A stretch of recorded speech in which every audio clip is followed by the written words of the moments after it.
Hey guys, what is up? Today I'm here with Ariel. Hey Ariel.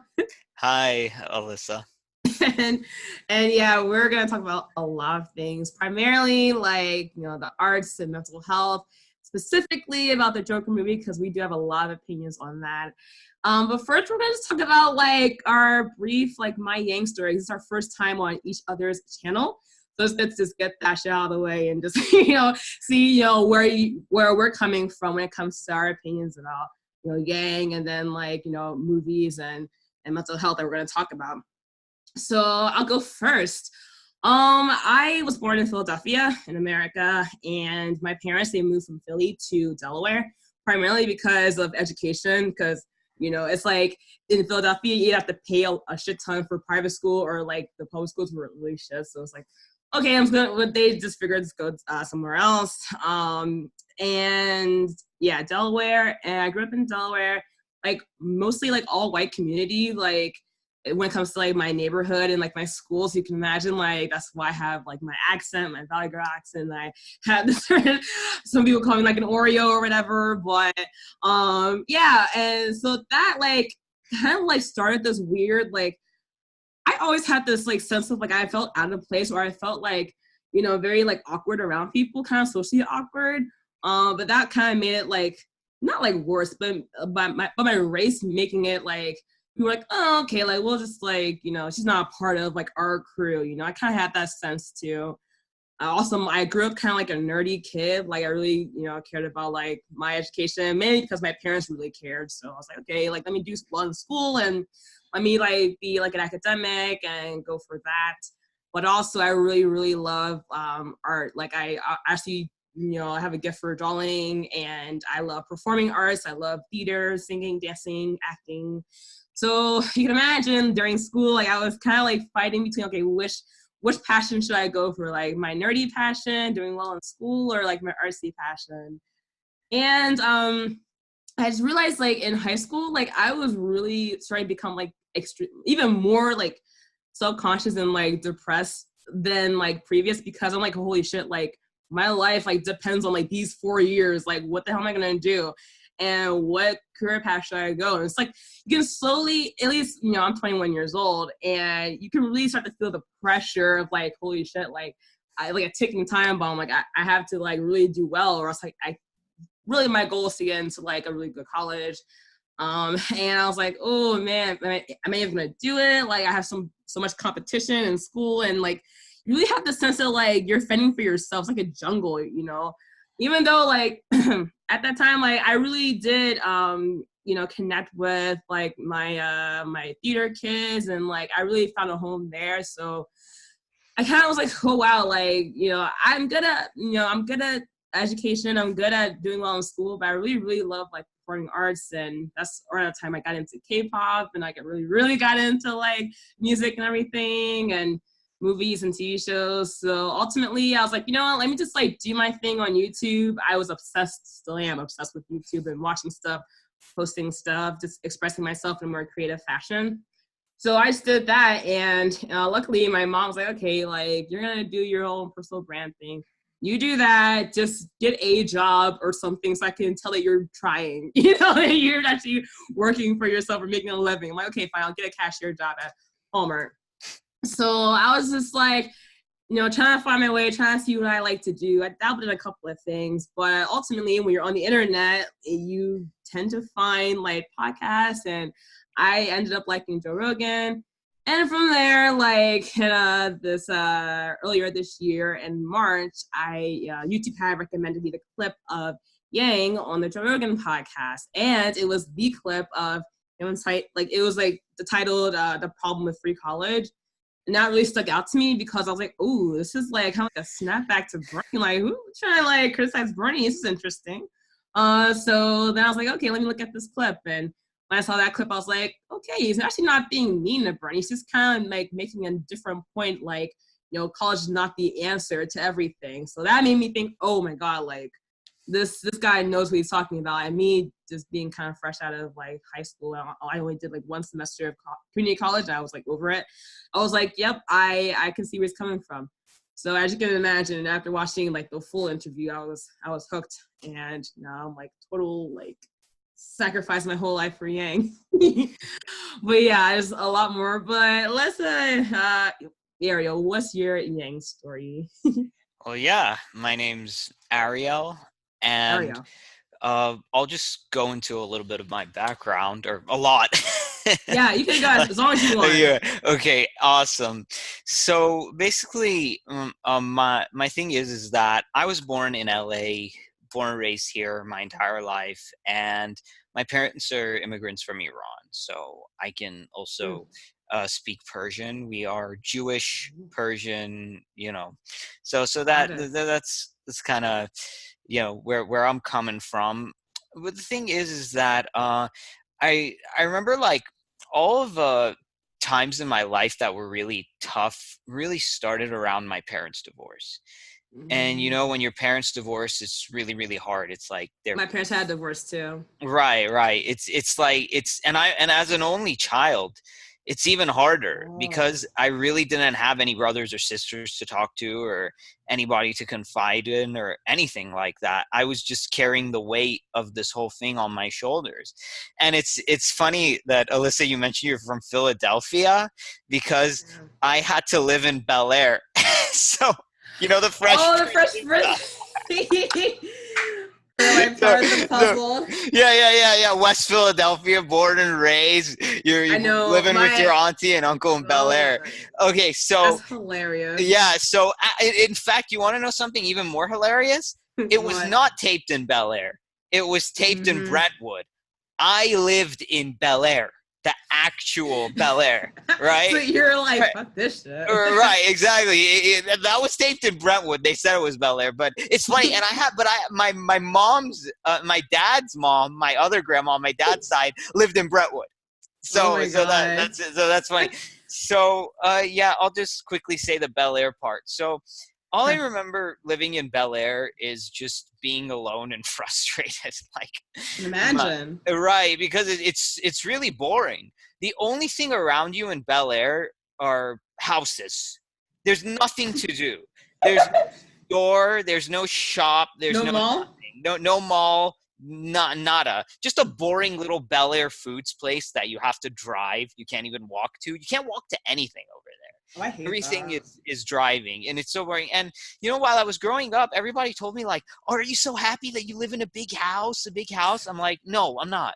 Like, what the hell is there to be Wow. happy about?" First of all, I'm living with my grandparents, who I share nothing in common with at all. And like I really don't, and it's my mom, and then it's like I'm just like bored. And then all the time we used to have family gatherings, it would always be my cousins running into my room, touching all of my stuff, not giving a damn about like anything. It was like, and they never cared. And like I just felt like alone, isolated, and frustrated. And my only Mm. refuge away from this feeling of isolation was through my video games. Yep. Like that's what really, I could just be someone Yes. else when I was playing those video games. And I just remember video games made me happy because it's like they took me to another world. And unlike a Mm. movie, like when you have that controller in your hand, it's like you're controlling this other thing and you're like living its life and you're seeing where it's going and what's happening. And Yes. it's really interesting. And like Makes sense. that's what I really enjoyed. I really enjoyed my video games, and everybody was like, "Oh, like you're antisocial, you're this, you're that." That's bullshit. I mean, like I was never antisocial, and Yeah. all I remember is that like school really didn't teach me about life. Nothing. Ugh, you say that It's again. just like, The okay, vacuum. right, it's a vacuum. Like memorize all this random shit, then come back and tell us about it. And then I'm like, I know. what the, what the hell is this gonna help me with? It's like, Ain't that the truth? It's like, you know, like that's not even what you do in a job. You think the boss is gonna care if you memorize something and you came back to the boss and you said, "Hey, remember what you told me? Remember? Okay, how's that gonna help me make money?" That's probably what your boss is saying, and it won't. And okay, it's just yeah, ridiculous. It's just it's idiotic. outdated and It, it's total. it's outdated. It's not working. It's failing everybody. I give and then I was told like I had a learning disability, and excuse me, I didn't have a learning disability. You all had a teaching disability. So Oh, wait. like you. I'm curious. What did they say you had, like ADD or something? Yeah, I said I had ADD because I would just die of boredom all the time I went into school. Like I would just be like, okay, this is boring, irrelevant, and useless. It was like, I remember I was like in 5th grade, and all the time I went into the school, like I was sleep deprived because school starts at 8. I remember like when I was younger. Oh, tell me about it. Every time like my mom tried to wake me up, I was like elbowing her. I was like, go away. And then when I finally got to school, like I would just put my head down like this and like sleep, and then my teacher would get so pissed off, and it's like, hey, like I never chose to be here. If you're gonna it's like screw you, man. Like you force people to be here against their will, so don't get mad at me when you're forcing me to be somewhere against my will, depriving me of sleep and not doing anything that's relevant to me. That's not my fault, that is your fault. Tell me, like that's my school, let's see here. In high school, it started at 7:15. Right. So it's just like you had to get up. Like if you were responsible, you would get up at like 6. This is like middle school. In middle school, okay. I think in middle school is. Well, anyway, it wasn't that better, honestly. It was like 7. I remember the worst. It was still really bad. The worst times of my life were middle school. So I'm like, okay, so I'm in middle school, and this place is like a fascist gulag of boredom. Like it is like. Wait, was it a public or private school? It was public. Okay, but gotcha. but it was like one of the Beverly Hills ones. But that didn't mean shit to me. Like I really didn't care. I really didn't give a damn. It's not like. And then I remember that one time in 8th grade. I remember we had this thing. It was called Community Circle, where everybody just kind of like got together and they just got things off of their chest. And then I remember when it came, and like I had the little bear that when you had it you could talk, you could like say your feelings, and then I just fucking went off. I was like, okay, it seems like every day I come here it's always the same thing. Nothing ever changes. Nothing ever gets more interesting. It's the same playground. It's the same teachers. It's the same homework assignments. It's the same that. We're stressed out. They don't give us time to think. They don't give us time to do anything. Everything is about memorization and regurgitation. Nobody is inspiring us. Nobody is making us interested, and we're not really growing. And then, like at the end, I remember getting a standing ovation from all my classes. It was like, oh my God. Everyone's thinking it, but nobody wants to say it. Everybody. And that's kind of like that's what I like about Yang, you know, and you know, and that's interesting. And then they're like, you know, we appreciate your concern, but that's just the way things are. And I'm like, bullshit. Bullshit. Exactly. That's the only reason this is the way things are is because you people are incompetent. Allow it. Yeah, well, that's exactly. They allow it, and they're incompetent, and they don't care, and it's like a smorgasbord of problems with these people. A smorgasbord of problems, you know. It's really something else. So I remember like the day I graduated from 8th grade was one of the best days of my life. I was How old are you, if you mind? I'm 31. I'm 31? Like, you know, nice. But then the thing was like, I remember like I graduated from 8th grade, and me and my friend, we said, free at last, God Almighty, free at last. It was like and here's the part about this country that always pissed me off. They're like, you have freedom of speech and freedom of expression and freedom of this, except if you're under 18. Then you don't have all those things. Then your life is controlled. You're told what you can read. You're told what you can say. So it's like, okay, we put you in a gulag that's boring and useless. It's a prison. And we put you in prison until 18 years old. and then we throw you out into the world with no resources Act and like you not know knowing what to do. what to do, and we give you all of this freedom that you don't even know what the hell to do with. And I'm like, okay, you know what, you stupid boneheads? Maybe you could have transitioned us from this Soviet-style gulag into this freedom that you give us if you weren't so stupid. So that's just my opinion on it. Yeah. I'm, So I'm so interested, and like it seems like are you religious or like come from a religious I'm like background? conservative. So Conservative? we go to synagogue and all this stuff, and we say the Yeah. prayers, but that kind of used to like just kind of bore me. I don't know, like all these things, you know, what's interesting, like all Okay. these things that would usually like my other classmates were interested in, like sports and girls and loud music and Mm-hmm. parties. Like I never really cared for that stuff. Right. You're just yeah, and that's like we're just, oh boy, I hate to like kind of like go here, but it seems like a lot of like people that support Yang or at least like see his vision seem to be very like out of the box type people. Oh yeah. And it's like we're like the misfits toys.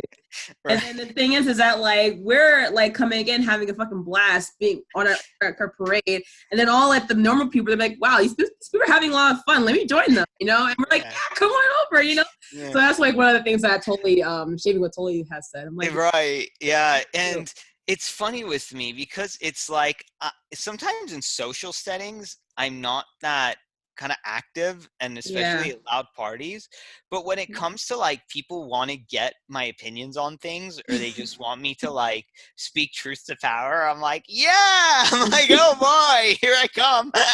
I'm like, Yeah. I was always, and then people are the opposite of that. Other people that I've seen, most people are the opposite of like, well, why? Like when it comes to social situations and family gatherings, they're all chatty and they're all yappy and they're like blah blah blah blah blah blah blah blah blah. But then when it comes like, okay, say your piece. What do you want to say to the world? Like, what's on your mind? They're like, That's some real shit. like I don't want to. Like thing. And I'm just like the complete opposite.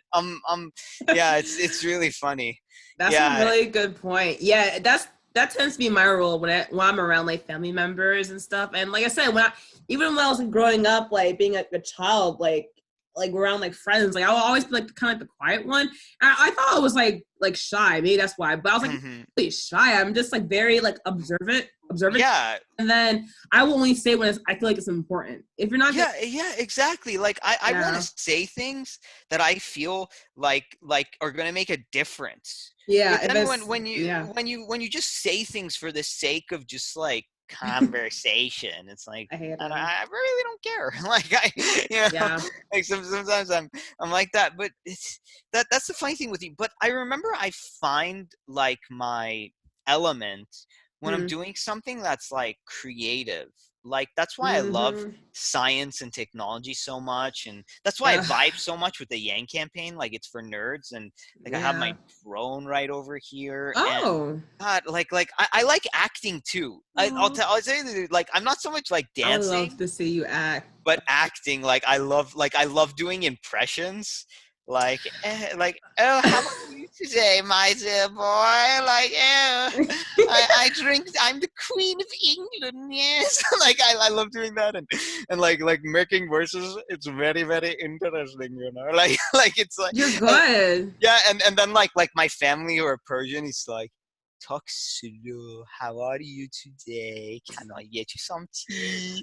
Like, so I could do like I could be anyone around the world. Like I just it's so much fun, and it's funny. But when you're like that, when your interests lay somewhere else than your average normie, everybody like says like, oh, you must be like antisocial, or some stupid bullshit like that. It's like I'm not I'm just different, like what? Yeah. Were you ever in like a drama like theater class? I was in my first year of high school, and I had a little bit of good time. But I remember my second year of high school, they said like I wouldn't cut it into like drama club or some shit like that, even though I got a B. And Wait, I who never said? even my idiot the draw like theater people there, and then Oh my they're like, oh, god. like you don't listen to directions, or like I don't know, some bullshit that they made up about Oh it. my I god. don't really I have no idea. And then I remember I was sad. I was like, okay, like this kind of sucks. And then Aw. yeah, and it was like, okay, and then I went to tell my counselor about it, and all he was like, there's nothing I can do. Like, He's like, yeah, oh my I god. swear to God, like me and my friend made so much fun of the counselor I had. Like he was like an incompetent, emotionless robot. Like that's the high school counselor that I had. Like you could have just replaced my high school counselor with a robot, and I wouldn't have been able to tell the difference. Like you could have replaced my high school counselor with a parakeet. And that parakeet could have just went, go to college, go to college, go to college, and it would have been the same thing. Like Yeah. if he was replaced with a parakeet. So I mean, I Ugh. don't really know. It's like, and the last thing I wanted when I left high school was 4 more years of the same shit. Which is what I College. saw college as. Like It I'm like, really I is. don't give a shit about any of this anymore, you know? Like I was like, okay, point me in a direction where I'm learning, I don't know, something about like how to work at a job, and how money works, how transactions work. Only how I like live, you know. Yeah, exactly, you dumb idiots. How do people get customers? How do people open a store? Like let's say like there's some random store on my street. Like tell me the story about how did that guy open it? How is he getting his customers? Where are they coming from? Like where's this money coming from? Where's all this? You idiots are telling me you had 12 years and you never talked about that stuff? It's like, is there a gas leak somewhere in here? Or are you people honestly just that dumb? Like that's the feeling I had. It was like, Oh my god. You know that yeah. it really, and this actually what you said about you being in high school kind of reminded me of like Parts of the Joker, where it's like, yeah, like he also had the same like, oh well, even though you want to be like a stand-up comedian, like you weren't really cut out for it because you're too like weird and too different. It's like, to me, it's like, That's what it takes. to me, like, I guess I'm lucky in that sense that my drama, I can, it was more like open. So you would have killed it, dude.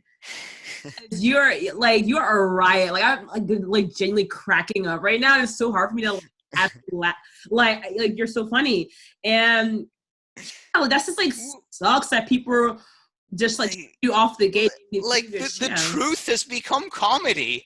It's like, yeah, it is. Yeah. Oh, that's a good point. Yeah. like, you know when George Good Carlin point. said, because it's like a big club and you ain't in it?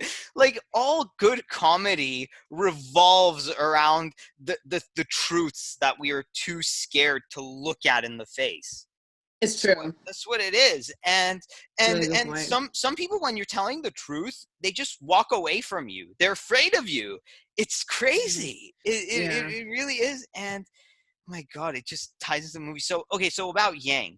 So basically, I was like, okay, so Obama, he was saying like hope, change. And then I'm like, okay, so then like what actually happened? The biggest thing that I had about Obama was that when he did that speech about staying in school in Virginia, he was just, I don't know if you remember that, but he did this back to school speech in Virginia that was just perpetuating the status quo.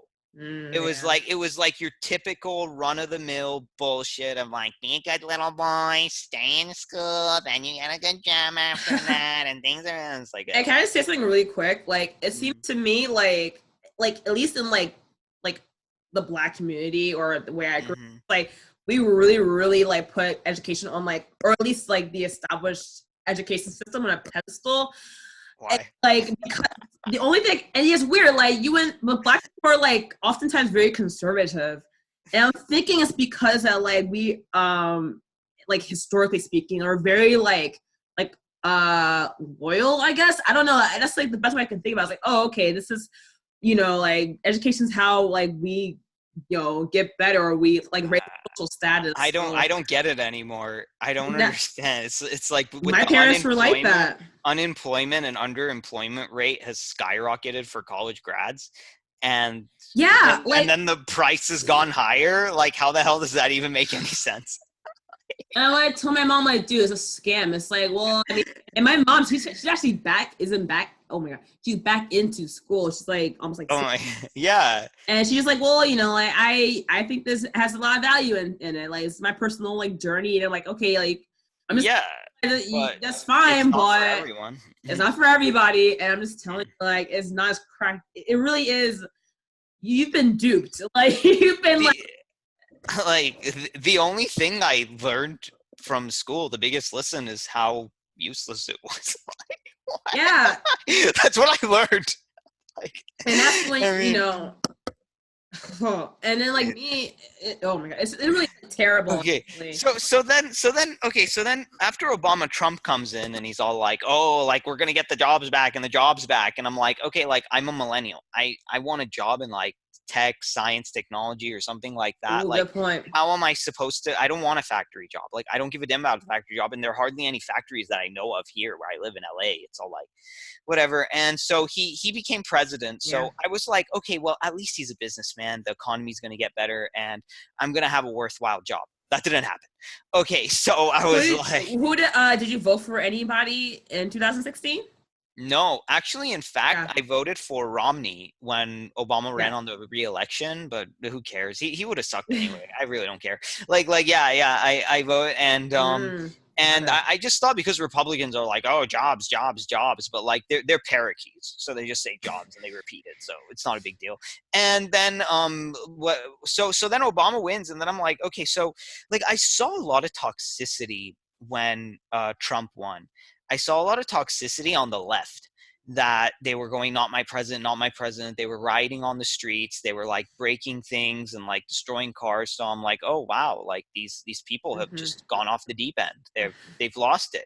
You actually saw that shit? I saw riots. Yeah, I saw riots. Not when he won the election, not my president, not my president, and they were like jumping on top of police cars and stuff like that. And then but then little by little, I saw that same toxicity with the Trump supporters too.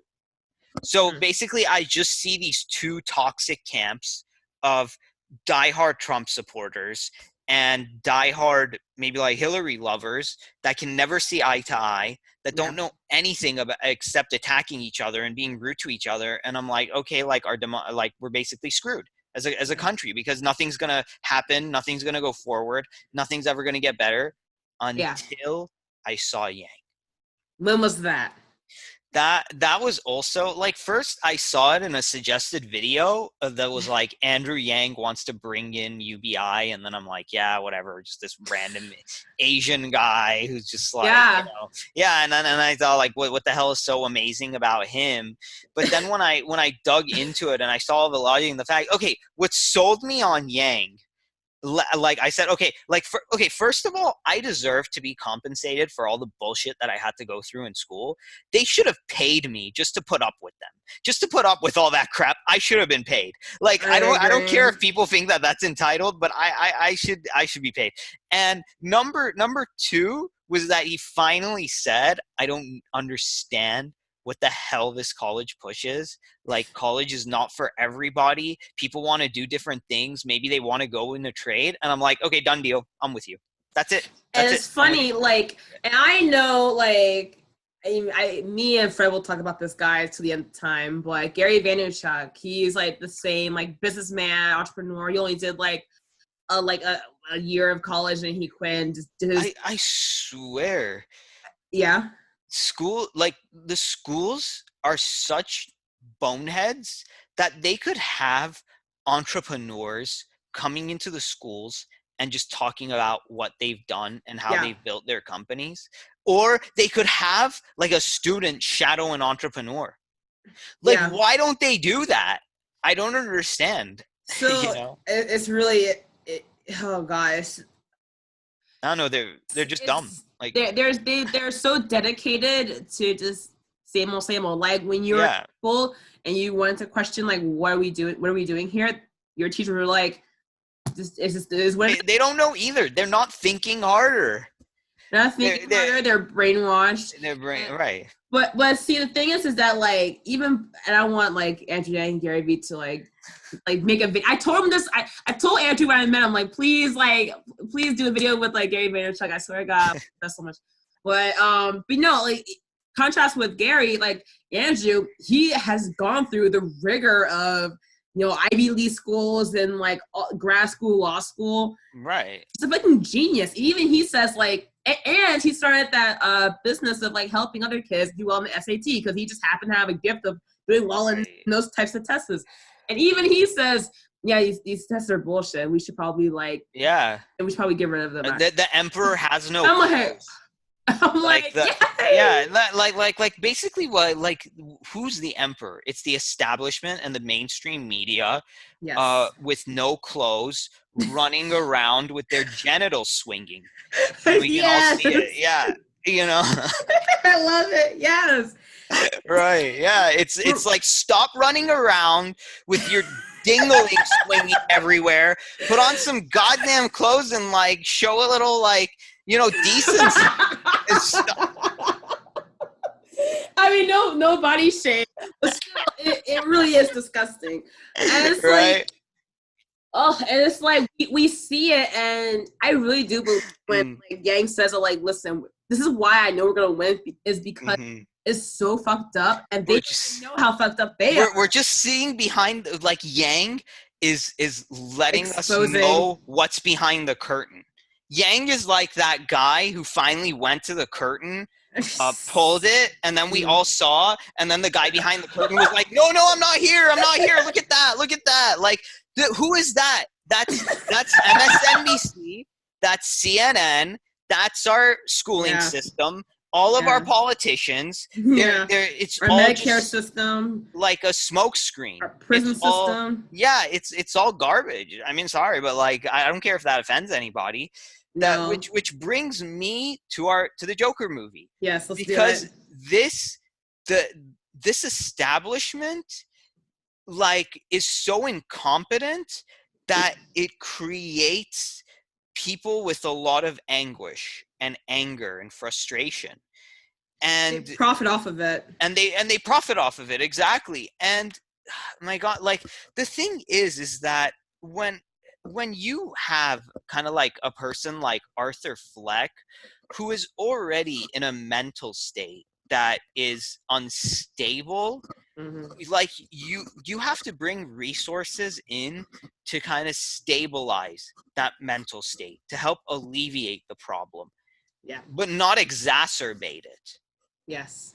But we're creating and spoiler alert, like we're gonna spoil it hardcore. So if you haven't seen it, I really recommend you watch it in theaters, because if you watch it in theaters, and now know that these types of movies will sell, because I mean, it's all about the change, and I'm telling. Right. Yeah. So if you guys, if you don't want spoilers, pause this right here. Make a note of the time when you paused it. That timestamp. Yeah, the timestamp of the thing that you paused it from, and then and then just do that if you. But if you don't, if you don't mind, or if you already saw it, just you can listen. We're good. So let's start with the part where, you know, he gets that sign stolen from him. That broke my heart. And then that was so. And you saw it in the trailer too. So when we saw it in the trailer, I was like, okay, it's gonna be the same. Like, oh my God, it was me. Like, I thought the trailer was good.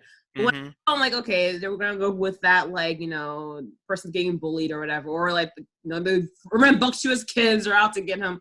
Right. See it play out. It's like, oh my God, this is really actually kind of depressing and sad. It was depressing. And okay, but the good news is that after that happened to him, I remember when his coworker said, like, oh, here, take the gun, they'll come and beat you up. But then he was like, you know what? They're just kids. And kid, so he had that human element to him, where he had some compassion, where he said, you know what, they're just kids. And you could just see, like you remember when he was having that thing in his head where he was on the what is it, the Oh, the Maury, Murray show. yeah, Murray yeah, show. the Maury show. And the thing that Yeah. happened was that he got Called to yeah, the he said, stage. yeah, he said that, oh, I love you, Murray. And then what happened after that was Got a uh hug. yeah, he got a hug. And that just shows you, like, he had that childlike innocence to him. Yeah. You know what I mean? Like his hands were behind his back, and he's like, I love my mom and I take care of my mom, and like Yeah. I'm the man of the house now. And Yeah. he like, how can you hate somebody like that? that Yeah. that that just wants to put, and he said, my mom said, I was brought here to make people happy, to put a smile on their face. And Yeah. that, and it's just like, okay, like, I don't see how you're evil. I don't see how you're mean. What could possibly have happened to you that you shoot somebody? And we see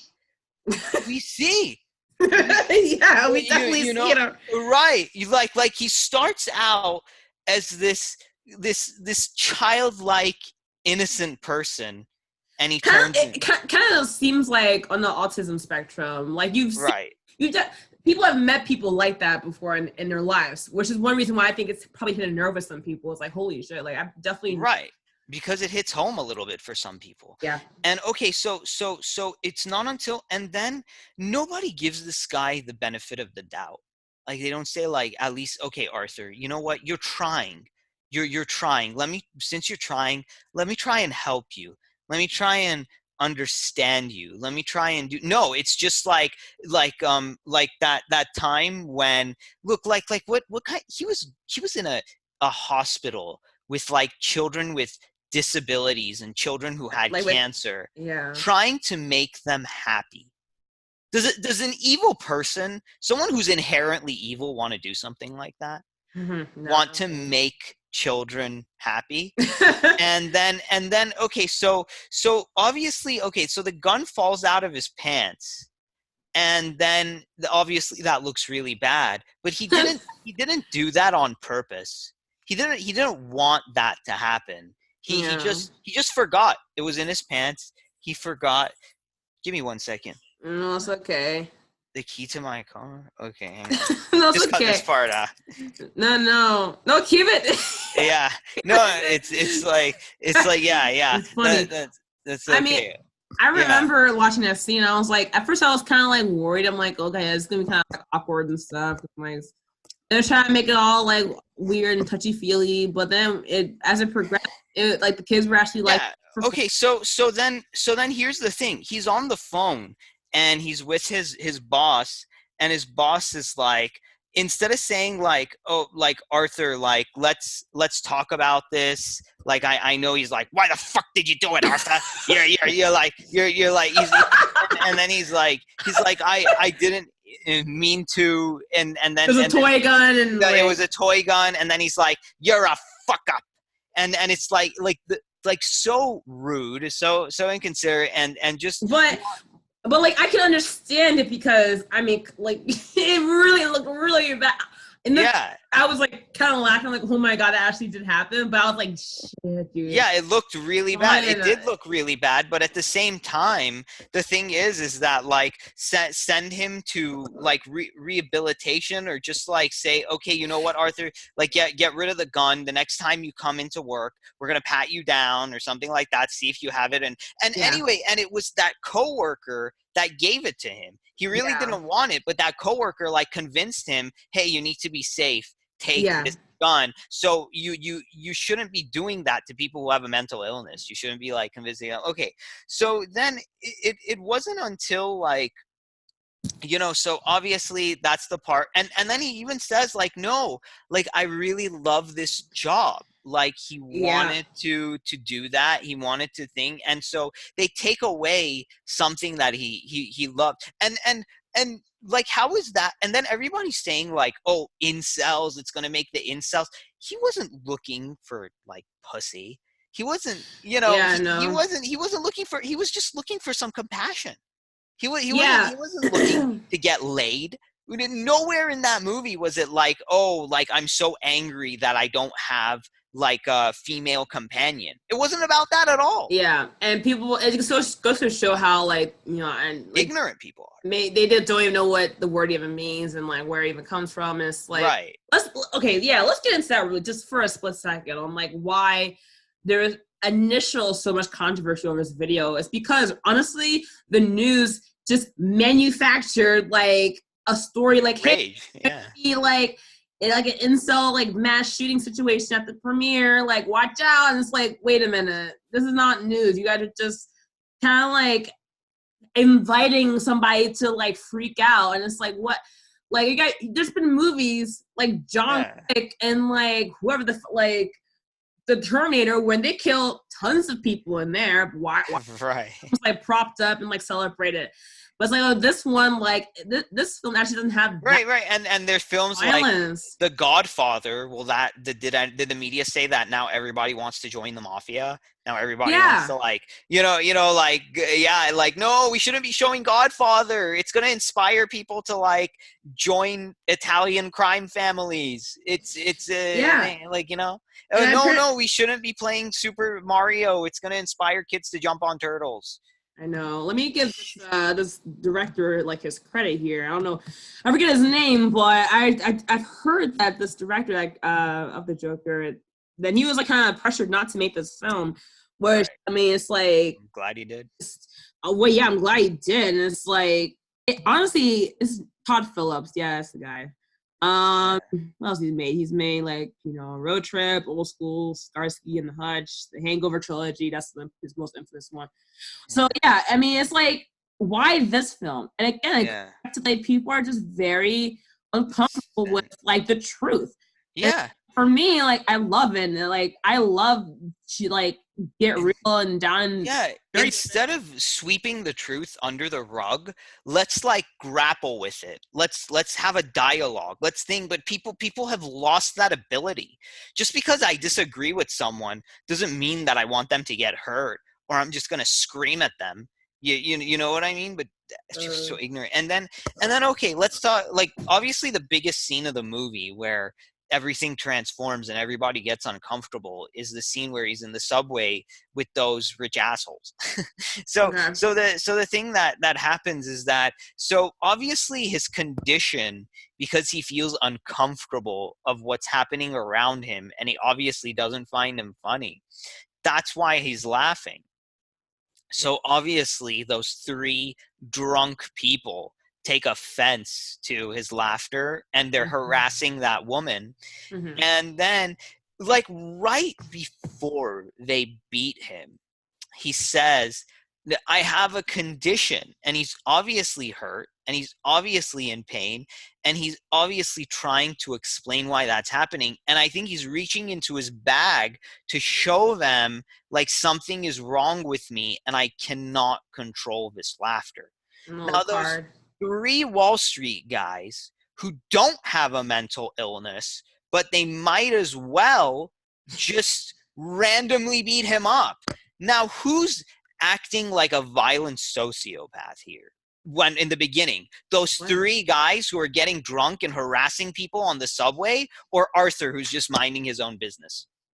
Yeah, honestly, right? Yeah, exactly. And then they beat him up, so he shoots two of them, and like, but you're kicking somebody who's on the floor like that, and and we saw like in the movie, like he's skinny, like he's malnourished. Emancipated. You three kicking a person on the ground all at the same time, and this person is malnourished. You could have killed him. Could have killed him. He could have died. He really, he could, like, seriously, he could have died. And so he kills two of them. He shoots them, and then out of rage, he gets the third one. Well, let's not forget that third one held him in place. He like of course I'm not saying that he held him in place, and then they all teamed up and was basically kicking him very hard several times. So of course, like I'm not saying, but it's like, of course he's gonna have some rage towards that. But I mean, okay, so but in an alternate reality, if like people like if the people in the movie weren't assholes to each other, if Arthur could have just said like, oh wait, I have a condition, and you lived in a town with like decent people, he would have took out that card, he would have gave it to these Wall Street people, and then maybe they would have said, oh, that's why, you know, you were laughing at us, you have this condition, oh well sorry about that like thing. And then they would have said, you know what, like, we have connections, we know a doctor that can like help you with this. And then they would have said, oh, okay, you know a doctor that can help. And then the doctor said like we also know a really good psychiatrist. And you know what? Like, we're rich, we have money, we'll pay for the doctor, we'll pay for your psychiatrist, and we'll do something to get you into some kind of gig you like. Oh, you were just fired? You were just fired? Oh, okay, well, let's see what we can do for you. You know, if people were decent people, if people weren't, you know, jerks and assholes, but no, you know, so that could have changed. You know, the whole, like, we can't make movies about like then the movie would have kind of been boring, because It would have been movies about happy things are usually pretty. They're not as exciting about movies about like violence, death, and murder and things like that. Good But point. like you know, so like here that's like the bottom line where I could have seen. And because I also see this, I also see that there's struggling people out there who are like going through a hard time, who already have a lot of stress and pressure on their shoulders, and like the environmental around them is like constantly putting them in this box. Yeah, it's a pressure cooker. It's a pressure cooker. Exactly. And that, I think that's the scariest thing about this movie, that it shows that anyone, even in the world we live in right now, can be in this pressure cooker. Yeah, I definitely related to Arthur a couple of times. One is like the desire to perform. Like I said before, I really do love doing. I love to make people happy as well. It's like it like you get some sort of like intrinsic like value. Like, oh my god, I'm like helping, like, you know, like our community and like that person by making them laugh, making them, you know, feel emotion. So I definitely relate to him on that level. And Yeah. interesting, like when I was watching some reviews and stuff on YouTube, and I saw some comments underneath the comment section. Like some people, not some, but like one comment stood out to me, and he was like, well, you know, like this like version of the Joker is not like the traditional one. Like the traditional one is more like zany and like kind of like That's not what the movie's about. Yeah, like I'm just like, okay, you definitely just like, and obviously it's like a hardcore like comic book fan. Like I love, like, you know, the comic book fans, but I feel like this person probably missed the point. Okay, this is like we've had that version of Joker. Yeah. Really, this director, they had a different version, and like how I compare it to like, you know, the Heath Ledger's Joker, right? Nightcore, and then like Joaquin Phoenix's Joker is like sadcore. You know, it's like the thing is that these institutions have failed him at every single level. The thing, because they cut the budget, and it was like they let him be adopted by a sociopath. Because the mother was like a sociopath. He wasn't a condition. It was head trauma that led to those laughs. Because that's what. And you know what else kind of bothered me? What? How you know when he wants those files in the asylum? Yeah, you talking about this? They're like, no, sorry, like we can't give it to you unless we have your mother's signature. I didn't even agree with that. It's like, excuse me, this is his life that this happened to. Don't you have a right to find out what happened to you when you were younger?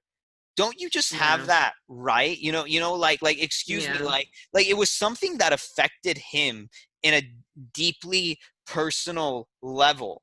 And the thing is that like why and I remember being younger and also being bothered by all these laws that said you have to be 18 and older to do this, 18 and older to do that, like everything. But the question is that, like, when your parents do something that did something to you when you were younger, It was totally why fine. isn't it your right to know that? It was your life that it affected, and the state's not letting you know about that or have any control over that. That's not fair. That's terrible. It's like, hey, like, yeah, he's like, it was, well, his mom did these things to him, so he has a right to know because it directly affected him. Yeah, what? Okay, so I agree. Like it was kind of that they wanted to create that like dramatic scene in the movie, so I guess that's why. And it's like, oh my god, to get that to create that tension. But I'm trying to recall here. So, from my knowledge, yeah, he was adopted. I think he was like left on like her porch or Or something. you don't know the truth because he may have been the illegitimate love child, because Mm, Thomas Wayne could have forced her, because people who are rich and yeah, powerful have a lot of like back doors they can go do yeah, things and of course. shady things like that. So you never know whether he actually, if Thomas Wayne was telling the truth when he said he was adopted or not, or the mother is telling the truth that he really is the legitimate love child. I thought the documents actually said that he was adopted. I thought, Yeah. but It said it in the files, but you never know oh, they if could have those fabricated it. files could be Oh, fabricated. Exactly. And I here's the see. thing, like, how you know, like when Thomas Wayne went on TV and he's like, yeah, those three fine people were killed. I'm sorry, fine people don't go into subways harassing women and beating up mentally ill they know nothing about. I'm sorry, but like, this just goes to show you, and our media does it too. Our media creates its own narrative, its own version of reality. It cuts out important parts of the narrative. It doesn't tell you the whole story. It takes things out of context all the time. That's what they're afraid of, Yeah, because that's the thing. they see that, oh, it's holding up a mirror to our face. Instead of taking the time for some self-reflection, let's shatter the mirror as quickly as possible so people don't find out that we're scumbags. Yeah, and I loved how the movie was not overtly like political. Like a lot of Mm-hmm. these like recently are like they try to like kind of get their Trump bashing again or like the Purge. I haven't seen it, but like the recent Purge movie, like the first Purge, they made some Mm-hmm. reference to. I've heard that they made references to like Trump and all that stuff. And it's like okay, like, I get it, but like Right. kind of bugs me when that happens. Like when you watch a movie, kind of want like to escape in some regard. Like okay, I don't want like and if you're gonna do it kind of tastefully. But in this movie, stay kind of neutral. I did appreciate that they really stick to like the Gotham theme of like okay, this this in the comic books like the city is really like a trashy city. It's like crime riddled and all this stuff. Right. And I think it was really social commentary. Like Arthur says Yeah, it himself, like, I'm not political. There's nothing I political. loved when he said that. I was like, Right. There's holy nothing political shit. about people wanting to being decent human beings. That's not, no matter where you're from or what country you're from or what language you speak or what religion you have or no religion you have, being a decent human being should just be a given. And it just seems these days, just because you have a political disagreement with someone gives you carte blanche to be a douchebag. I know. You know? Yeah, I think you say this in your review, like your short review. It's like the movie is mainly about like just us having not having compassion. It's like, yeah, you Mhm. can really like he like you can really tell that author really had like a Look, genuine heart, and it's look, like, yeah. Look at the conversation he had with Thomas Wayne, like in the bathroom. He said, oh like, I'm not God, even here to ask you for for money. money, How yeah, about a hug? How about some warmth? that How killed me. about just like doing that? And he said, your mom is crazy. Like, what is that? That's not a decent human being. I'm sorry. He's like, you know what, Thomas Wayne, you big douche, with all the money you have, you could have bought this guy some more therapy sessions.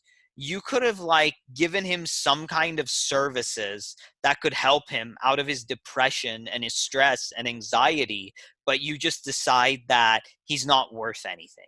He's completely useless. He Yeah. doesn't deserve anything. He doesn't deserve any love. He doesn't deserve, and like, to be punched in the face. You know, if he was treated with more like dignity and respect, and no one was beating him up and causing him so much pain and suffering, he would have never turned to this life. He, Yeah, it broke my heart really to like see like you said, like there's many points in the film you're like, oh yeah, if somebody were just coming there and like actually would give him a hug or just say like, hey, I understand, you're like, hey, like this or that, like, and you kind of felt that sense that it was kind of gonna happen when he like was like fantasizing about his like neighbor. And it's like, okay, at least yeah, this chick kind of like understands. So yeah, find out yeah. that past fake is like, holy shit, we're really screwed up now. We are fucked. Like there's no, Right. And no, yeah. but you show like people say like, oh, like, but he's crazy. He's like a cold blood. He murders people in cold blood. It's not in cold blood. Every killing that happened in that movie was because one those people caused him some kind of harm or damage in some way. Think that those three people on the subway, they physically assaulted him. That's number one. I think okay, so that's three people. His Yes. mom let her boyfriends beat the shit out of him Yeah. and cause him trauma. That's two. And then that coworker, he was the one who gave him the gun that led to his life crumbling apart. Yeah. Even though I would say like that was the least justified and that was the least one that should have happened, Yeah. but it still Yeah. contributed to his insanity. It still contributed to his downfall and the demise of his life by that Mm-hmm. coworker giving him that gun. If he never had that, if he never gave him that gun, it would have never fell out of his pants and he wouldn't have lost his job. Yeah. So then he lets the little guy go. I would have I been was I was just so about to ask you. Yeah. What do you think of yeah. the scene? Yeah, I think because I was afraid, like, no, and he's taking a risk if we really think about it by letting him go, because of course he'll go to the police and say like, yeah, Arthur's a murderer, Arthur's a killer, and Arthur's all that stuff. But before he never Mm. did anything to directly contribute to Arthur's pain and suffering. He was actually just nice to him. It's like he never hurt him in any way. Everybody else that he killed, the three other people, his mom, that guy, did it wasn't like random violence. Yeah. It happened because of a reason. It wasn't just he Yes. randomly attacked people that didn't like no, there was nothing random about any of those killings at all. I Nothing. love that. It was kind of like it was kind of like reading like a book or something, because like you said, every murder had a purpose. You can count them all on like both fingers. It's like I said, like going back to like fucking even like a Marvel film, like you can just like imagine how many bad guys they kill, how many aliens they kill. It's like it's fucking like thousands and thousands, but we don't care about that. And it's like, okay, like, you know, they're the heroes of the film. There are like soldiers, and you know, and it's like I get it Right. when it comes to, you know, like actually having somebody has trouble. It's like that person is just as like, or should have the same amount of like understanding and respect. Right, exactly. And the thing is that like we said, it's not random, and it's like we can like in real life we have the power to stop it before it gets there Yes. by Oh my our god. actions. I think that's the main takeaway of the movie. And Yeah. and, It's and personal responsibility. Oh right, my right. shit. And So in scary. real life, I actually see, like, to me, do you know who I think are the real monsters? The Mm. people who see people in pain and people who are suffering, and instead of like lending them a helping hand, they kick them when they're down. They add to a person who's already in a Yeah. lot of struggling and pain and suffering, and they have fun, and they use that to further push them into that. They're the real monsters. They're sick. Like that's what I think. And Yeah. that kind of, and here's the part that kind of pisses me off. Like when he was on the when he was on the Murray show, that I can Yeah. relate to, and he said all those things about, if it were me, like, you wouldn't even care. You Yeah. don't like all those things were true. All those, Yeah. it seemed like all those things were true. Yeah, referencing to let's see here. The guys, was he referencing to like the guys on the train that were killed or something else? Yeah. He said the guys in the, but he Same. failed to mention on the show that he said I killed them because they were awful. But I wonder if he would have said on the show, I killed them in self-defense. I wonder if he would have said on the Murray show, if he said like, so that's your excuse for killing those people. He said, Murray, you know what those 3 guys did? First of all, they were drunk. They were harassing that woman. And then they almost beat me to death because of a disability that I had.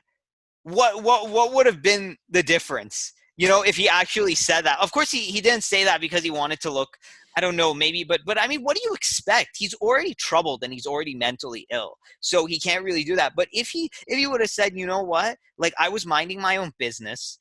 I have a difficulty with this laughing, you know, mental illness that I had, and those people really beat me because they wouldn't let me explain the condition that I had, and they would have killed me if I didn't defend myself. Yeah. You know? Yeah, that, and in a perfect world, and who knows, maybe he still would have ended kind of a similar way. But right. But at that point in time, he was probably so caught up in his like emotions. Yeah, exactly. That's it. That you know what Yang said? You know, them getting the gun is the last part of this whole thing. We want to catch them somewhere before that happens. Perfect example in this movie. I don't know if it's like poetic, you know. And the thing is, like and then Murray says, and then he says, like, and then he said, "You're awful, Murray. You invited me on this show just to make fun." And you know that was true. Like, you know that he was telling the truth. He was telling the truth. And you saw Murray's face when he said that, how angry he was, because it was the truth. Yeah, granted, the truth hurts. The truth. So basically, when it came to that, okay, so I will admit that when it came to this point in the movie, it was getting kind of like, it's turning more into fiction than to like. When he said that, oh, I was the person that killed them, I would have thought, okay, these people would have definitely shut down like the arrested him on the spot, but they kind of let him go. No, you know what? I don't even think. I think it's because, oh, we're getting views. He just admitted to a crime on TV. Let's kind of keep this going. Let's milk this guy for all he's worth before we send him to jail. You know, let's get as much money we can out of this guy before we finally send him in prison and make him look bad. That could have went through there, you know that these days they can be that sick. They don't care about people. They don't care about how mental health. They don't care about anything. Like okay, this is getting a lot of views. This is getting a lot of people to look. Even though we haven't even checked the guy for guns. We just know he's some random guy, but we just want to make fun of him. Let's milk this thing for all he's worth before the cops get here. Yeah, and that's a good point too. Yeah, right. That makes me like, oh, that makes me so upset. How terrible it is. And then he kind of like says, and then you know what? Like when Murray was saying, like, look at what you did, look what it led to. I wanted to jump in and say, you know what, Murray, you asshole? Look at what society did, and look what it led to. First of all, the abuse by his mother's boyfriends. Look what that led to. He was trying to explain his condition, and those 3 people didn't let him explain it. His boss wanted to take the money from his sign that he was beaten with, and why would he steal that sign? So look at what a compassionless society with no caring for people who are suffering. Look at what that leads to. Murray, you want to talk about what something leads to? And Murray, it led you to getting shot. Murray, that's what it led.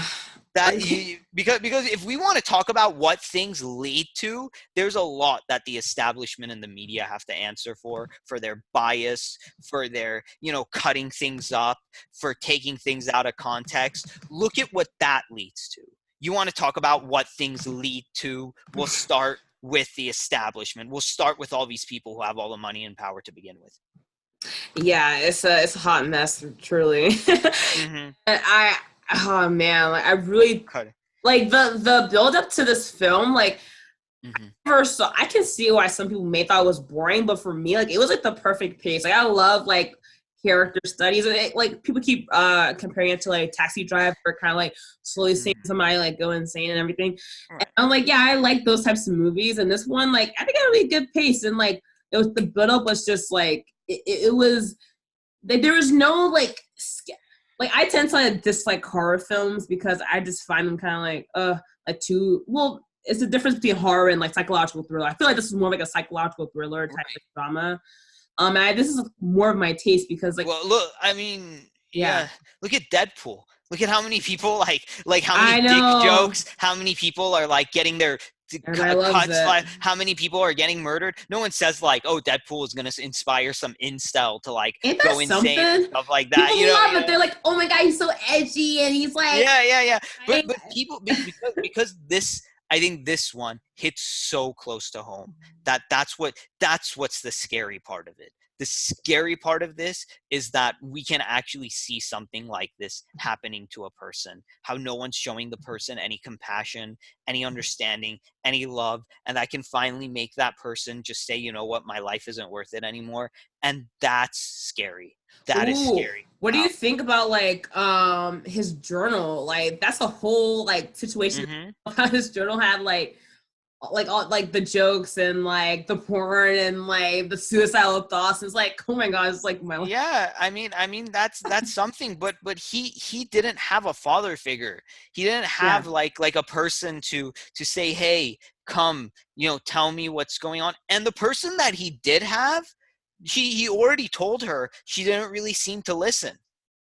Yeah. He said, you don't really seem to listen to me. And I've had those experiences before myself, where people don't really seem to listen, where people just assume things about you, or they make a knee-jerk reaction.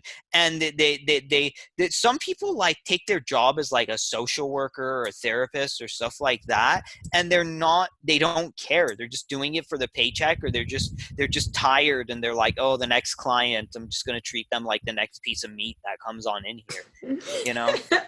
Yeah, that really shocked me when you said that. I was like, holy shit, like, we're going there, because you wouldn't think that he would be like so self-aware.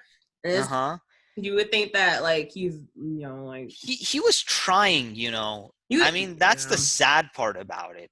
We did like no one gave him credit for at least trying, especially his boss. Yeah,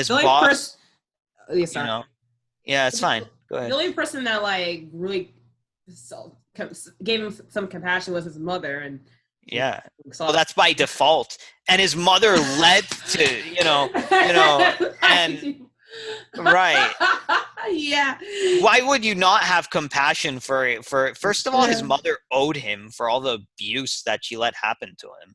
Or at least the adoption agency could have looked at her records of her being like crazy before giving him to someone like her. Yeah. Right? Yeah. Oh my god, I really did not expect for her. Right, because when you look at this from like, oh, like oh, shame on him for like whatever, murder is never justified. I mean, that's the most intellectually lazy way to look at something like this. The way the mainstream media and the way the establishment is looking at it, they're so intellectually ignorant and lazy. But when you zoom out, when you really keep zooming out and looking at this from a bird's eye view, you have to look at every link in this chain that led to that stuff happening to him. And you can tell that they were all kind of like broken, that something was amiss, that toxic societies create toxic people. Toxic people just don't come out of the like thin air and all of a sudden, sometimes, like in very rare circumstances. But you have to go back and you have to look at where this chain is leading to. What do you think of that, like of the Bruce Wayne like cameos of him as a child? I thought it was interesting. I like how that happened, but he had like no personality in this film at all. Yeah. Yeah, and he just seemed like that stoic, like, I guess rich. Yeah, that's like, oh, okay. And I guess it's kind of how like Bruce Wayne's like a very hard, like, it's a very weird character to like go against the Joker. I mean, I understand like when he's like full fledged like Batman, like, they have a good chemistry, I guess. But like as a kid, it's like, yeah, he's just a kid, Yeah, he's just a kid, and Really, yeah, it's after his parents are killed. Then that's when like he starts. yeah, he just seemed like a shy introvert to me. Like, I don't know, Yeah, nothing. Yeah, yeah. But I it was mean, cool. It was like oh, I know what that is. Like, hey, it's really more than that. It was like Joker was like Joaquin Phoenix was carrying the film like hard. yeah, yeah, for sure. And I yeah. I heard that like Joaquin had grew up in like poverty too, like about like a Oh. like that kind of like thing, and like he had to hide from landlords because like his mom owned this Jeez. apartment and he wasn't allowed to have kids, and he was hiding behind some kitchenware. I don't know, some interesting stuff like that. So maybe, Oh. but I mean that it's really just like, I think the bottom line is that we can all just show a little bit of compassion and understanding to people who like we just see as, you know, strange or not like us, Yeah. and we should And be doing that anyway. yeah, that's I mean, like I that oh man. I really did love this movie. And I like how it took chances on Hmm. it's so like bizarre how like oh this movie because this movie like I've seen a lot of fucked up movies. This is actually like just like a very like well done like okay like drama like I said like psychological Yeah. thriller whatever, and it's really well done, and like people are like acting like this is like a Serbian film or something. It's like it's not even that. It's really ridiculous, and then they're like, It's like oh, like like it'll give straight white males some ideas, like what, like or like just they're grasping at straws. straws, They're yeah. grasping at straws. Like, get out of here with that shit. Like you know, yeah, and like, what, were you offended?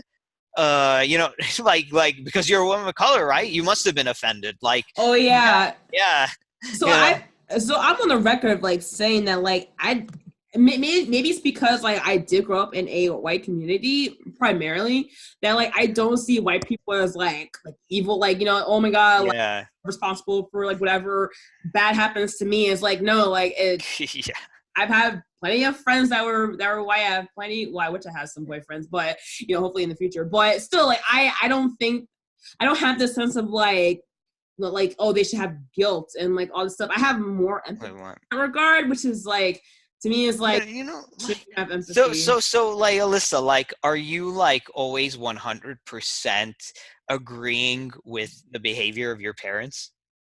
Oh no, like Uh, parents uh, are kind of like a weird. no. Here's what I'm getting with that. Here's what I'm getting Yeah, with that. Because if you want to blame someone for what their ancestors have done, like, you have your differences between your mom and dad. You want to blame somebody for something their great grandpa did that they don't even fucking know? Like, are you people idiots? Like, I see what you're saying.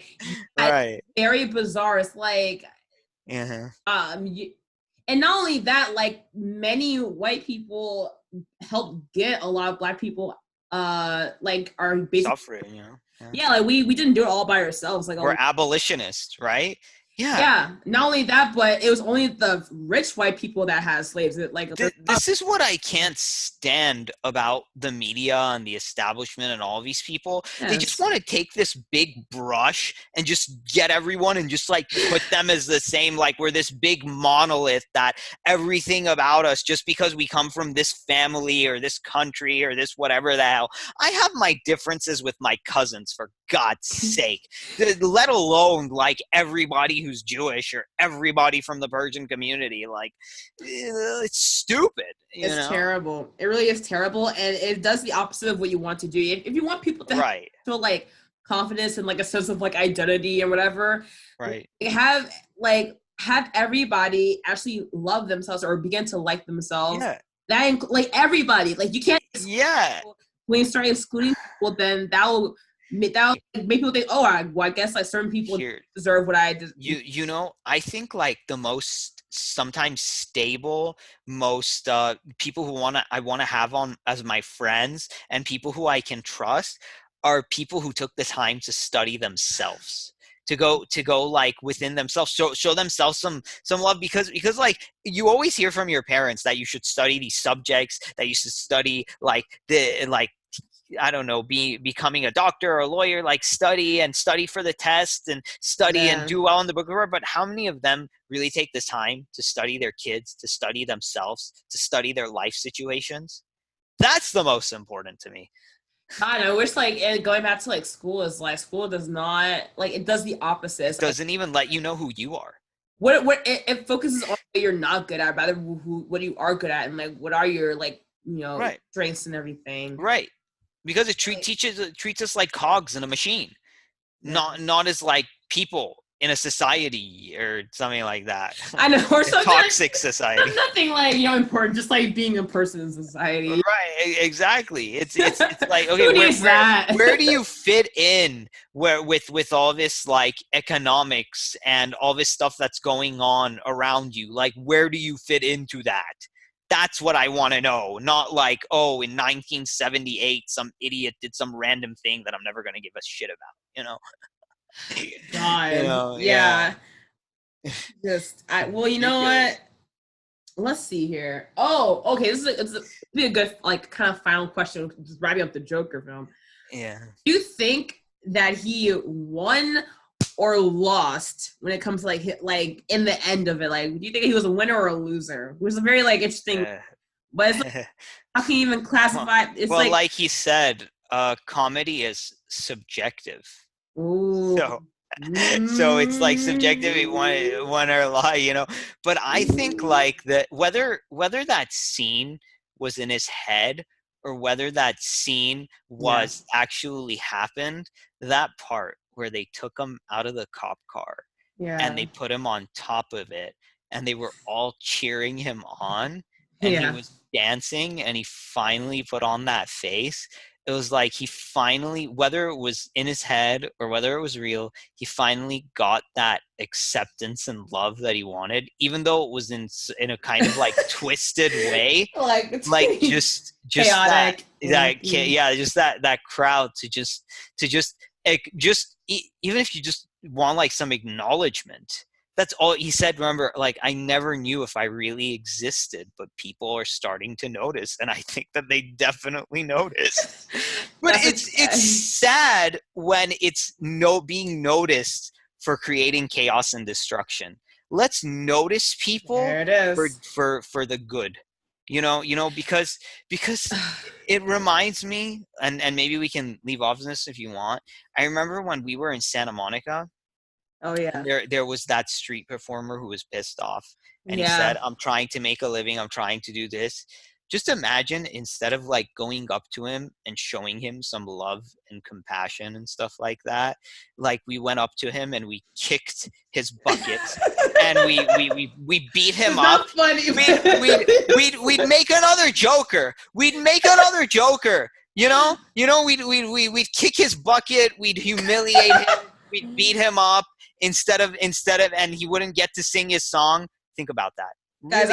I'll link the video down below in the description of what we're referring to. But yeah, really like, it's a very eye-opening moment, especially for the Yang Gang. I cried. I was like, crap, this song always makes me cry. So right.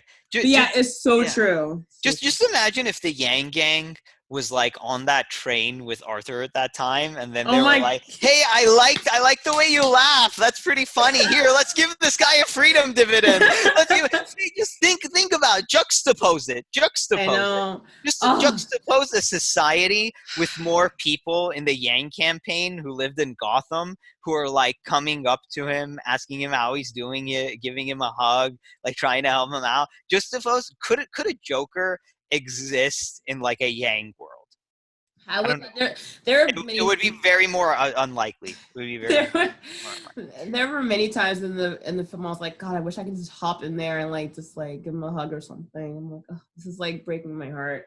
But I will say that like, yeah, when the story was getting to a point where like the riots were happening and the clown stuff, I was like, oh, this is interesting. Like, I didn't think that. Like, I'm not sure if that was in any of the previous like comic books or whatever, but to know that like it started like just like it's like a movement of clowns. It's an infection. Mm. because people were, even people who weren't mentally ill, who were just living their normal everyday lives, were angry Yeah. at their Something. lack of Resources.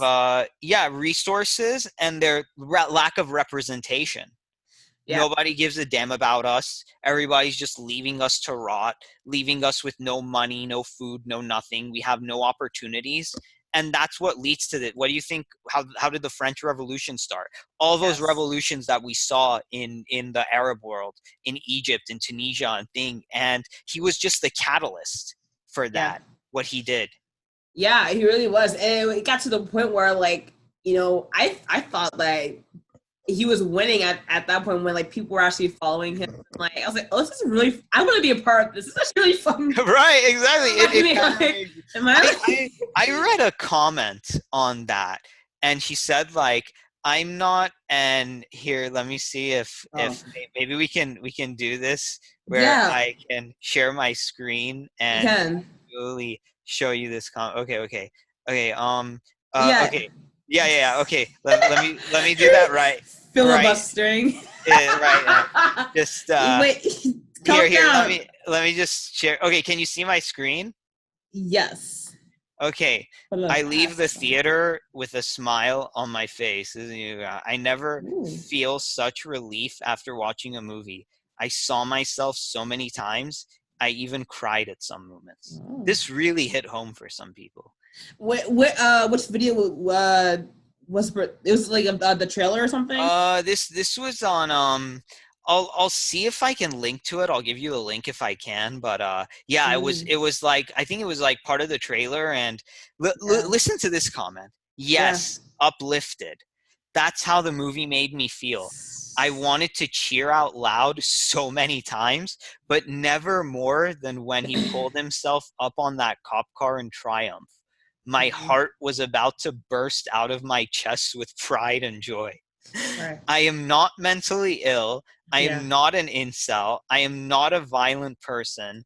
I am politically pretty center, not extreme in any direction. What I am is sick to death of crony corporatism posing as a functional capitalism and screwing every normal, average, hardworking person I know out of the chance to thrive. If I lived in Gotham instead of the real world, I'd follow Joker.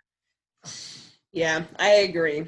Like I really do think that I knew that I was really, really going to enjoy this when he was getting followed by the detective. Well, first of all, after he killed his friend and then let the midget go, I was like, oh, that's interesting. Which you may have mentioned this, that like, you know, the friend that, you know, or the little person. Sorry if I offended anybody, but why he kind of, I guess he was, like he said, he was the only person that like kind of was next to him.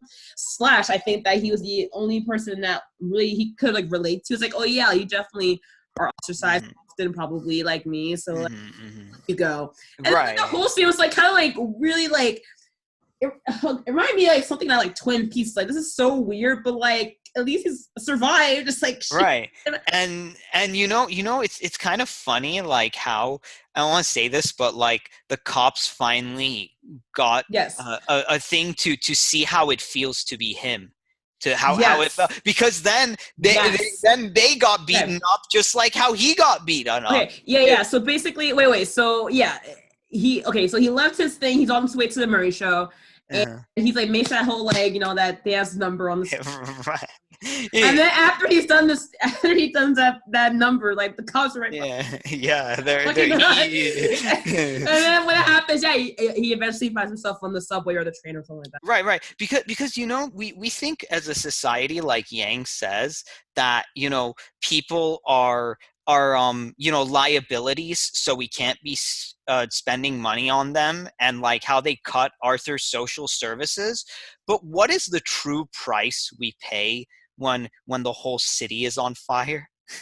Like, think about it. You know, how much is that price than the price just to help one person who's struggling? How much? He said you know, like, this isn't funny. The whole city is on fire because of you.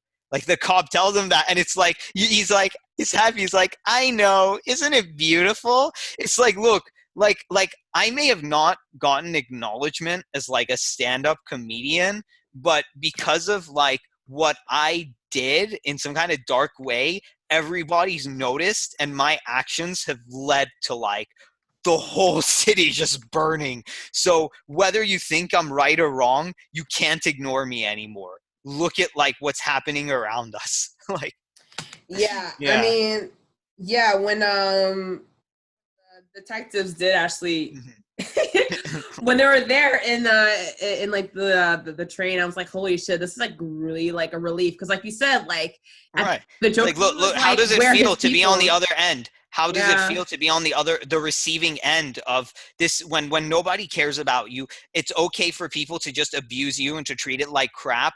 Now, how does it feel to be on that end? You've And never had to go through that.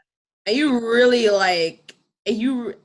He Oh, just danced in front of their face. He's like, ah, look, like, but that's what society has done to him. His the whole time when they were just ignoring his pain, his suffering, his thing. They just said, you remember like when they first met him, and they're like, oh, this little disease that you have, is it like a clown thing? Like they didn't show him any compassion, any sympathy. They're like, oh, look at this fool. And then it's like, okay, how does it feel when, and then he's like, oh, now you're on the floor and now you're getting beaten up? Here, let me dance in front of you and just leave. yeah, that reminds me. Oh God, like the use of dancing here was very interesting, because like every time okay, let's break it down really quick. And see, I knew it was gonna how long, and like I love how long we're going. But the first time he did his dance number, I think was like when he the night after he like lost his sign, or got his sign, broken up. And then I think as his boss was like, yeah, you have to pay that for that, or like we're taking out your paycheck. And then he like goes in his room and he just like dances and stuff like that. That was the first time. I was like, okay, like obviously he likes to dance. He's like kind of trying to use this as a way to like a stress reliever. I'm like, I can relate to that, because I do dancing as well. And I'm like, yeah, I definitely relate to that. And then the second time, I believe, was when after he killed the three gentlemen, and he went to the bathroom, and usually like you like he was like really frazzled and everything. And typically around that time, you would think that like the classic like villain persona would be like, oh my God, like I'm gonna like start screaming and freaking out or whatever. But he just like was like at like a calm, and he started dancing again. I'm like, oh, I see what they're doing. He's like kind of like Self-medicating. yeah, Yeah.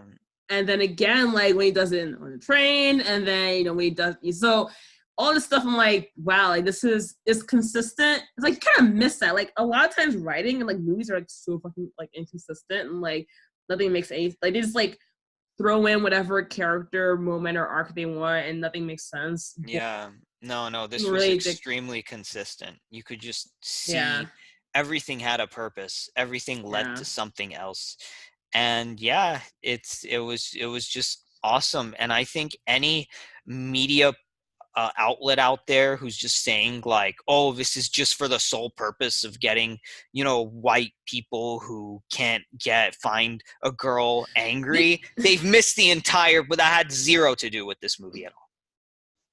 Yeah, did you actually see an article that said that, like, yeah, I bet no, they're just parrots. They just have they don't use their brain. They just have a robotic response, and to things. It's like if I like could talk to these people and had a conversation with them, they'd look like total fools, because they're not looking at anything. They're just making an assumption. When automation like takes over a lot of journalism jobs, I bet a robot can do that job even better. They could actually Right? Yeah. like a Yeah. reasonable review than whatever. Yeah. Maybe whatever we come up with. No. You remember? Speaking of taste of their own medicine, remember when all these journalists were saying like, "Oh, you lost your job. Who cares? Just learn how to code. You don't need that manufacturing job or the mining job. Just learn how to code." And then when the journalists got fired, and they were like, "When they tell us to learn how to code, it's harassment. They can't harass us like this. It's harassment." It's like, oh, when you were telling them to learn how to code, it was okay because they had to grow up and they had to just get over it. But when they tell it to you, it's harassment. Wait, I'm sending a double standard here. Wait, that's what happened? I honestly didn't know why, because I've heard like learn to code for a long time, but then all of a sudden I heard that like it was like considered like like a harassment thing on Right. Just imagine if they like, just where did said that the Joker should have learned how to code, and then like all his problems would have went away. but so of course the freaking journalists were the ones that actually, oh god. Right. Somebody should do a story on these goddamn journalists. Like, what bubble do they live in? You know I what's such a thing here? What's the word? So hypocritical. If the journalists come into our lives every day on our TV screens and they say whatever the hell they want to say to us. They make any fucking narrative they want to give to us. But then I remember Kai. Kai said yeah, we couldn't go inside CNN with cameras. They don't allow cameras. So they that allow cameras everywhere else, and they're their cameras, and they're giving us their narrative. But if we want to investigate them or see what's going around with them or how it's going on, that's not allowed. Isn't that kind yeah of like and then that Project Veritas guy went in there and he blew the lid on all the bias and the arrogance and the nonsense and yeah how CNN is like, thing, and they all do it. But hey, yeah. yeah, that really annoyed me. I'm like, ugh, go figure. It's like anytime that shit happens, I'm like, like I can't say I'm Yeah, surprised. I'm just disappointed. It's like, right, exactly. I think like the legacy media is like dying this slow death, but like I embrace it. I'm like, I come love on, it. because it's like obviously you want to push your agenda, and whatever it is that fits your narrative and your agenda and the message that you'd like to people have, you're just doing that. You don't care anything about the facts or what people are going through or how they're going through it or doing your due diligence. If it pushes your agenda, it gets through people's eyes and into people's ears. And if it doesn't fill into your agenda, then people don't see it or hear about it. Yeah, yeah, and I'm happy that we're like there that like you said the curtain is Pulling back pulling it's back just that curtain. like and they're just running out of time. So like, We're just they have the no control over us really. Like it's right. a matter of time. The emperor, and we're seeing him running naked with his dingling hanging out. Let's wang, baby. Yeah. It's a thing, but like, and now they don't like it. They're like, no, don't look at us. Like we're not biased. CNN, the most trusted name in news. I don't buy it for a second. Yeah, the only thing, and okay, so at the debates, right, which I will admit they did they did a better job, yeah. But I saw like Scott Garabay's video, and he's like, yeah, well, I mean, like the reason why is because they know that their reputation is kind of getting like tarnished, so they're like they kind of have no, like they're like the like news stations. Now they we have to back them into a corner. And then when we saw it worked, we saw because what was it? Yang the mods. It worked. It was like, hey, why aren't you asking Yang this? Why aren't you asking that? And then remember Stephen Colbert? He got God to endorse Andrew Yang. So it's working. Yeah. We just have to keep putting on the pressure. Keep putting on the pressure, and we'll get there. They said Obama would never be the president. He was. They said Trump would never be the president. He was. Yeah. And now we're 2 for 3, and with Yang we're gonna be 3 for 3. Yeah, it's gonna be so glorious. Yeah. Oh my God. Not I can't only wait. It's gonna be beautiful. Like, I can't wait. Are you do you travel, or are you able to travel? Like, Here and there, it depends. Yeah. But I need to save up money from the job that I have right now. So it's gonna be a couple of months before I get to travel. Yeah. I hear you. Listen, like I'm very fortunate to have like the network that I have in order to like go to, for instance, like Iowa and stuff for Yangapalooza. I know like I think PSP and like Patch and Keiki, they're gonna be there, and Fred the Felon and boys to some other people like Kai. But I've met Paget a few times and got to speak with her, and I was actually there with the Santa Monica thing, and so I'm very intimate with the LA Yang Gang. Yeah, you guys do like a tremendous job, honestly. Like, you guys are doing the Lord's work. Oh my God, like I can't, like, we're going, sorry, okay guys, if you guys don't know about Andrew Yang, where it's gonna get kind of crazy, but just like a short recap. I mean, I'm I'm gonna be so happy when we get to like those double digit like poll numbers, even though like I know like the polls are like, okay, do they matter or don't they? I don't think they really matter. However, I know people, it is a nice thing to like throw out there, because when I talk to people in real life, they're like, oh, but is he still polling at blah, blah, blah, or he's not polling high? I'm like, listen, bitches, he is double fucking digits, and that's gonna create that like exponential, okay, well, maybe I'll consider him. The best You know? is the surprise. That's Oh, wonderful. When just something comes out of nowhere and it shocks everyone. I in a good way. I love that. Yeah, I really do think that they meaning like, Main Street people, even average people, they have no idea what the fuck is coming. Like, like it's gonna be glorious. Yeah, I'd like to get, have you met him before, Andrew? I was actually the one in the LA rally where I said thank you. I said, build a foundation, rise to the occasion. And he repeated me at the rally. Oh, yay! He did, and then he said, did you hear what that guy just said? And he said this, and I was like, what do we all think? And the crowd went wild, and then he's like, that's beautiful.